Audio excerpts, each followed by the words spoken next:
Graça e paz, tudo bem? Chegamos aí ao nosso 13º dia do nosso propósito de 100 dias de jejum e oração. Sabemos que a nossa persistência e insistência em Deus vai trazer a resposta espiritual que a gente precisa e a gente precisa se manter firme nesse propósito. Se você está chegando agora, nos ajude nesse propósito, se inscreva no canal, curta esse vídeo, comenta alguma coisa, nos ajude. Cada comentário você faz com que o YouTube entenda que esse vídeo é interessante e ele pode entregar para mais pessoas. Eu te garanto que a mensagem de hoje vai tocar muito no coração de cada um de nós. 12 motivos, 12 pontos da oração que Deus responde. E a gente está nesse propósito de oração e a gente precisa entender isso, amém? Então vamos para a palavra? Em nome de Jesus, bora!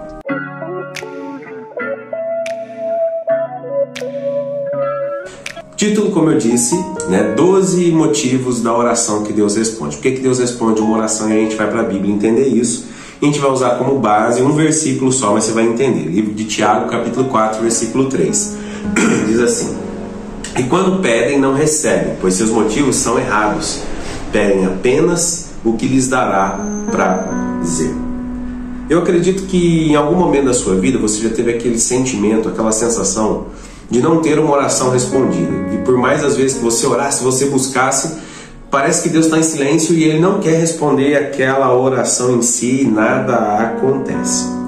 A gente já passou por situações assim. Tiago, ele vem no capítulo de número 4, e não é só o versículo 3 talvez ele seja o versículo chave do contexto do versículo 1 ao versículo 10, traz alguns ensinamentos muito claros do porquê as nossas orações não são respondidas. E se a gente entender esses motivos aqui, a gente vai aprender a orar, a gente vai aprender a se comportar em uma oração, então aí nós vamos ter as nossas orações atendidas. O versículo 3, como eu disse, ele é chave. A gente não recebe por quê? Porque a gente pede simplesmente para aquilo que nos dá prazer, aquilo que satisfaz a nossa vontade. Então a gente vai entender alguns pontos aqui, tá? Muito importantes. Primeiro deles, vamos lá, serão 12. Primeiro deles, nós precisamos aprender a nos livrar das paixões desse mundo. Muitas vezes nós entramos em um propósito de oração pela realmente motivação errada. A gente entra num propósito de oração muitas vezes contra alguém. Você já orou contra alguém? Infelizmente muitos cristãos já fizeram isso. Oraram contra pessoas, simplesmente para se sentirem justificados com a sua oração. Então a gente precisa aliviar o nosso coração das coisas desse mundo. Eu estou orando para obter um carro, porque esse carro é o meu desejo, é o sonho da minha vida. Amém, a gente serve um Deus que realiza sonhos, mas a nossa oração precisa ser motivada muito mais do que as coisas ou as paixões desse mundo.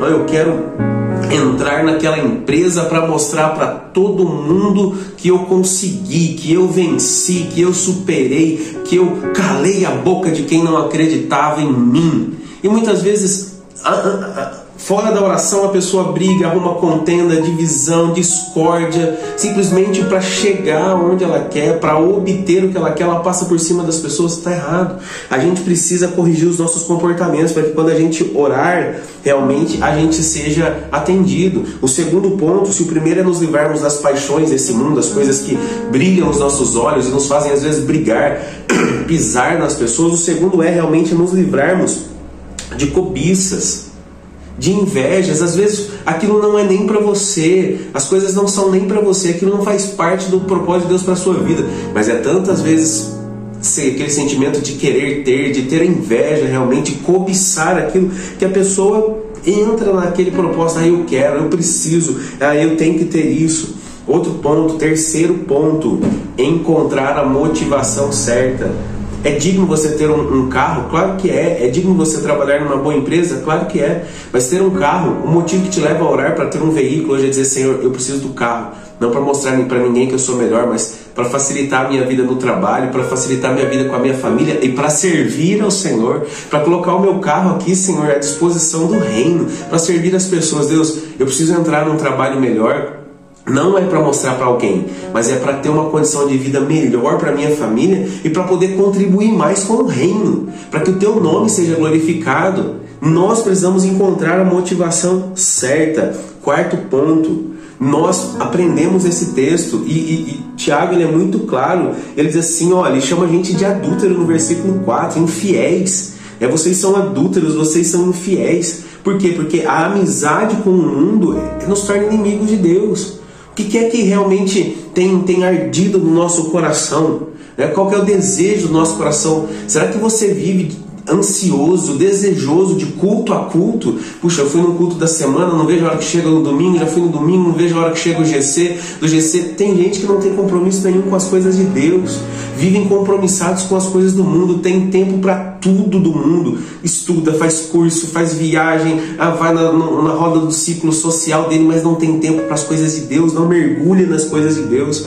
Nós temos a nossa vida social, não estou falando que você não tem, você deve ter sua vida social, mas o nosso desejo deve ser realmente estar na presença, nos tornarmos amigos de Deus, porque a nossa amizade com Deus vai nos tornar inimigos do mundo, ou seja, a gente não vai ter prazer nas coisas do mundo.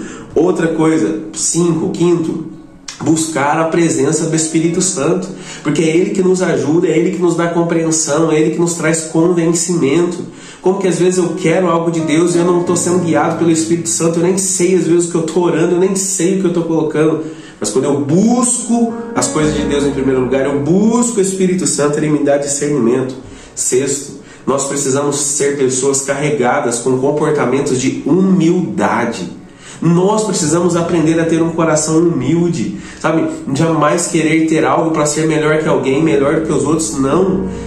Às vezes nos acharmos realmente sempre, até mesmo imerecedores de alguma coisa, mas sustentados pela graça, sustentados por essa graça que nos coloca de pé, ter esse sentimento no nosso coração quando a gente vai se colocar em oração. Sétimo, sujeitar-se a Deus, ao seu tempo e à sua vontade, e resistir ao diabo. Quando a gente começa numa batalha espiritual, como a gente está nesse propósito 100 dias, a gente tem que entender, há um longo caminho. Ataques espirituais virão, dificuldades espirituais virão, opressões espirituais virão, apertos, acusações, coisas vão começar a dar errado. Por quê? Para testar o nosso coração e saber a quem a gente está sujeito. A gente se sujeita a Deus, o tempo dele, a forma dele, o jeito que ele decidiu agir, ou a gente vai estar aí se entregando? Não, a gente tem que se sujeitar a Deus e resistir ao diabo. Oitavo, se colocar diante de Deus com arrependimento dos seus pecados.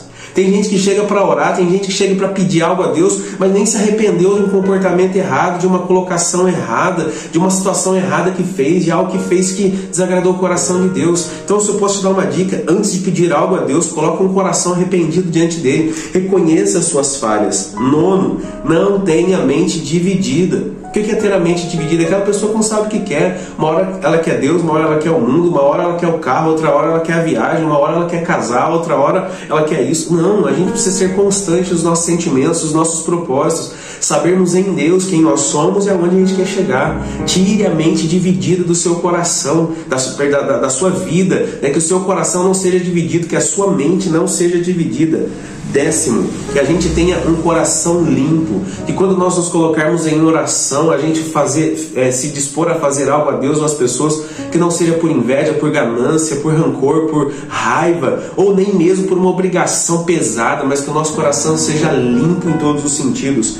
11º, contrição. O que é a contrição? É aquele sentimento que você sempre se coloca na dependência de Deus, olhando a sua vida, não, eu me arrependo disso, olha, eu não vou deixar isso entrar no meu coração, Aqui o versículo 9 ainda diz: entristecei-vos, arrependei-vos e chorai, abandonai o riso fácil, pranteai, trocai a euforia pelo pesar. Contrição é isso, é sempre colocar assim: Senhor, eu estou aqui, Senhor, eu estou batalhando, Senhor, eu estou aqui. Não, Deus, olha, se eu tiver que me alegrar, vou me alegrar por uma conquista que o Senhor me der, mas o meu coração está contrito diante do teu altar, entendendo o tempo e as fases. E o 12º, humilhar-se diante de Deus. É diante do Senhor que a gente deve se humilhar, não é diante de homens, não é diante de uma sociedade, não é diante de pessoas. Não, as pessoas podem tentar te humilhar, mas o seu coração, a sua fé, só se prostra diante do Senhor. Se você fizer isso, não se curvar diante dos homens, não se curvar diante do mundo, não se curvar às paixões desse mundo, você estará se humilhando somente debaixo das mãos de Deus. E o texto é claro: Ele vos exaltará.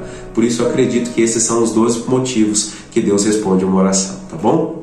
Beijo no seu coração, espero ter te ajudado, que você passe a orar de forma melhor, em nome de Jesus. Tchau e até amanhã.